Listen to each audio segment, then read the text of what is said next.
Hello દોસ્તો, જય શ્રી કૃષ્ણ. આજે આપણે શીખીશું તળેલા ભીંડાનું શાક. નવી રેસીપી શીખવા માટે અમારી ચેનલને સબસ્ક્રાઇબ કરો ને બાજુમાં આપેલી બેલ આઇકનને જરૂરથી દબાવજો, જેથી તમને અમારી નવી રેસીપીની નોટિફિકેશન મળી જાય.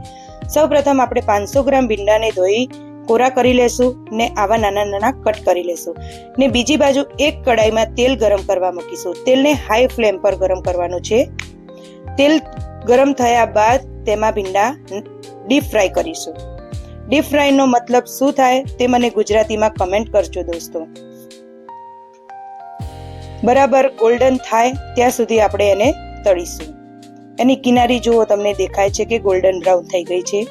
સાઈડમાં એક ચાળણીમાં ભીંડા નીકાળી લેશું. એવું કરવાથી આપણું તેલ બધું નીચે વધારાનું નીકળી જશે.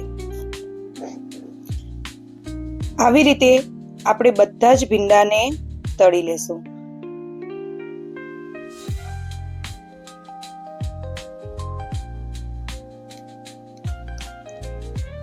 પછી કાપેલા 3 થી 4 મરચાં, 3 થી 4 કળી લસણ અને 2 ટમેટા લેશું.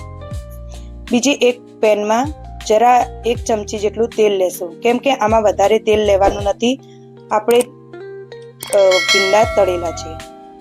તેલમાં 1 ચમચી જીરું સાતળશું.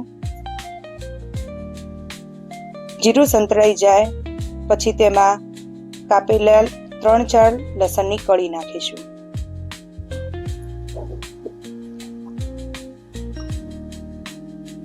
લસણને બરાબર સાતળી લેશું.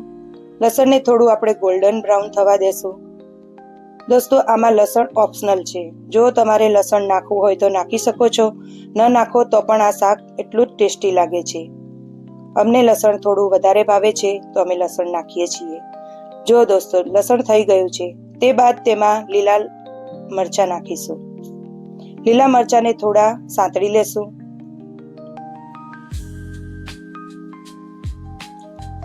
તે બરાબર સાતળીને આપણે એમાં કાપેલા ટામેટા નાખીશું. ટામેટાને પણ થોડા હાઈ ફ્લેમ પર થવા દેશું. થોડા સંતળાઈ ગયા બાદ તેમાં થોડું સ્વાદ અનુસાર મીઠું નાખીશું. બરાબર થને ફરીથી સાંતળીશું. ટમેટા જરા નરમ થાય ત્યાં સુધી સાંતળીશું. ટમેટા જરા નરમ થઈ ગયા છે. ત્યારબાદ તેમાં અડધી ચમચી હળદર નાખશું, અડધી ચમચી ધાણા જીરું, લાલ મરચું. મરચાંનો સ્વાદ તમે તમારા ટેસ્ટ પ્રમાણે લઈ શકો છો. ત્યારબાદ તેમાં અડધી ચમચી ગરમ મસાલો નાખીશું. હવે બધા જ મસાલાને મિક્સ કરી લેશું. મિક્સ કર્યા બાદ તેને થોડી વાર સાંતળશું.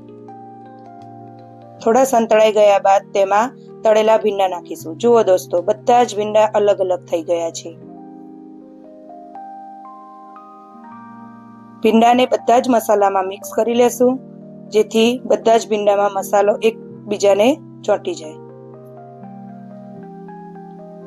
ત્યારબાદ તેમાં તેને થોડા થવા દેશું. જ્યાં સુધી તેલ આજુબાજુ છૂટે ત્યાં સુધી તેને રહેવા દેશું. જોઈ શકો છો દોસ્તો, આપણું શાક કેટલું સરસ થયું છે. તેમાં ધાણા નાખીશું. ધાણા નાખીને મિક્સ કરી લેશું. જુઓ દોસ્તો, બની ગયું છે ને ટેસ્ટી શાક. આ સબ્જીને રોટી, નાન, પરાઠા સાથે તમે સર્વ કરી શકો છો. તમને કેવું લાગ્યું તે મને કમેન્ટ કરજો. એન્જોય દોસ્તો.